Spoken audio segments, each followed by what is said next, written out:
A young fella around here, I mean, how might he get drawn into the world of the criminals? It's like a domino effect. One friend gets into it in the group, and then the other one thinks it's cool, so he gets into it. And then next you know, your whole group of friends is doing it, and even if you try to avoid it, you're still getting involved. As they say, guilty by association. What's on offer to them? Money. Money is the main thing. Everybody just likes to see money. As much as a young fella thinks is a lot, they're getting it and they're thinking, oh, this is a lot of money, I'm going to spend this money. But realistically, they're the one taking all the risk. This is the town of Drogheda on the banks of the River Boyne.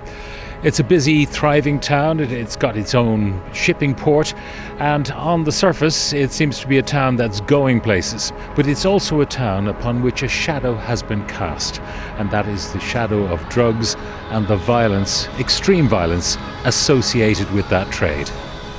The last 12 to 18 months there is anxiety and a sense of fear among some people about what's going to happen next. There's been one incident recently where an innocent taxi driver was actually shot, and thank God he's okay.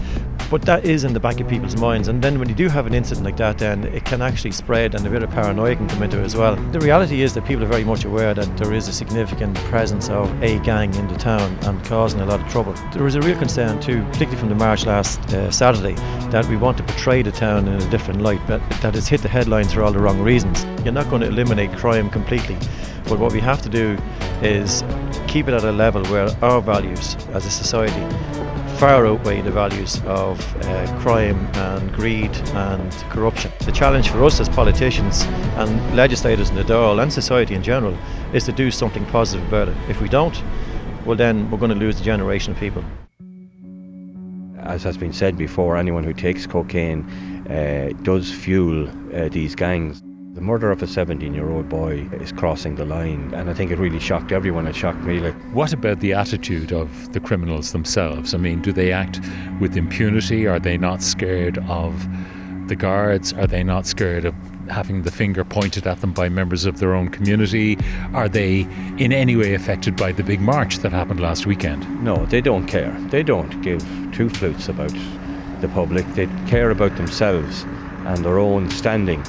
But it's up to society, not just the guards, but it's a societal issue that everyone, rose in behind the guards.